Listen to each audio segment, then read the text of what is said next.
The Republicans in Congress have got their budget plan passed. Wall Street Journal reports Republicans squeaked their budget blueprint through the House late Tuesday after party leaders swayed a handful of wavering members to back the framework for President Trump's tax, border, and spending cut agenda. The 217 to 215 vote delivered a victory for House Speaker Mike Johnson, who united all but one of his GOP members, Thomas Massie of Kentucky, around an approach that requires significantly reducing Medicaid costs and likely won't accommodate all of Trump's desired tax cuts. The House-passed plan calls for $1.5 trillion to $2 trillion in spending reductions over a decade and $4 trillion to $4.5 trillion in tax cuts. Okay, so this majority that they have is so slim, 217 to 215, and there was one Republican holdout, and it was Thomas Massie. So Thomas Massie is actually one of the more reasonable Republicans. I think it is fair to call him that. I know a lot of leftists attack him for some of his Christmas pictures where he's got his big family with their guns, like, oh yeah, guns, Second Amendment, so cool. But he is one of those guys who's not really afraid to defect from the Republican establishment and from Trump, and he's not like a neo-Nazi type at the same time.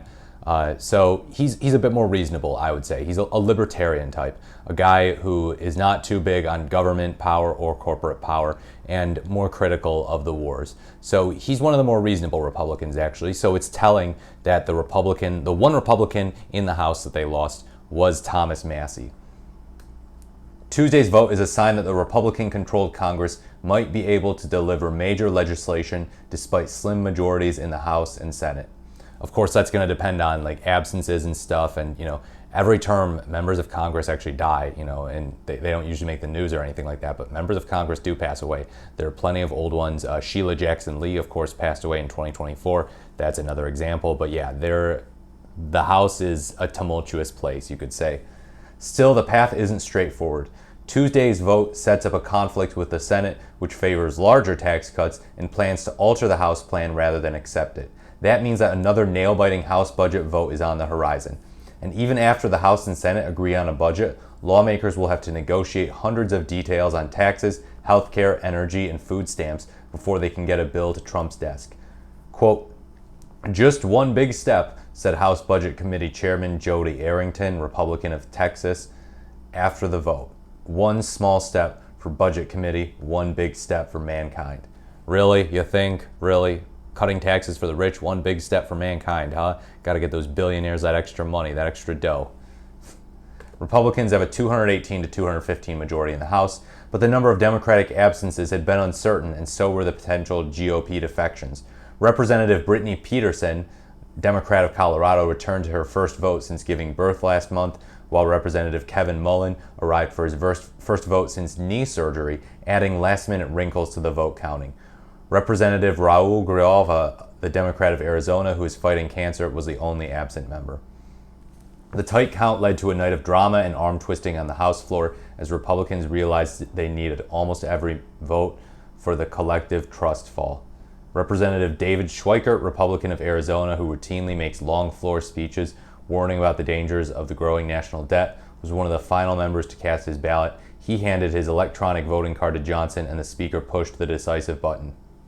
House Republicans had struggled for weeks to write the budget framework for the one big, beautiful bill that they and Trump want. The fractious House majority is an uneasy coalition that includes deficit hawks, spending cutters, and blue state moderates. Finding any fiscal policy that satisfies nearly everyone is an extraordinarily challenging task.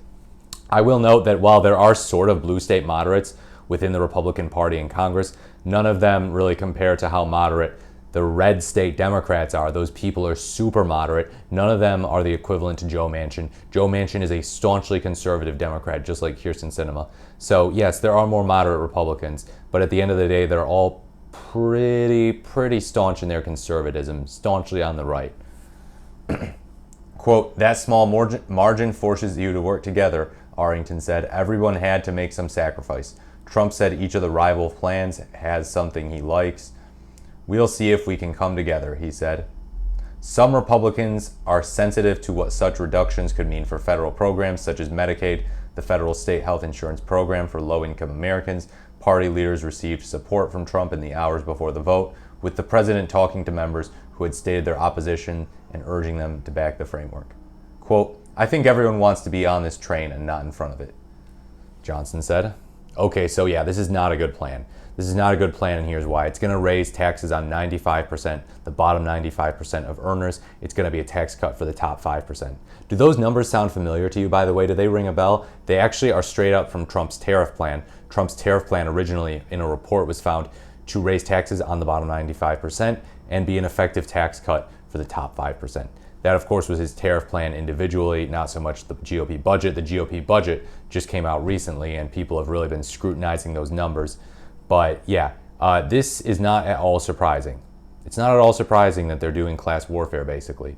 Look, I understand if you want to cut taxes for everyone across the board, rich and poor and middle class. But if you're going to just favor the rich, just favor them, and be like, oh yeah, everyone else gets a tax increase, that is regressive nonsense. That's total garbage. And sane conservatives should challenge that. I know plenty of conservatives who say, yeah, I just don't like high taxes. I support lower taxes on everyone. And you know what? That's totally fair. That's totally fair. I will hand them that.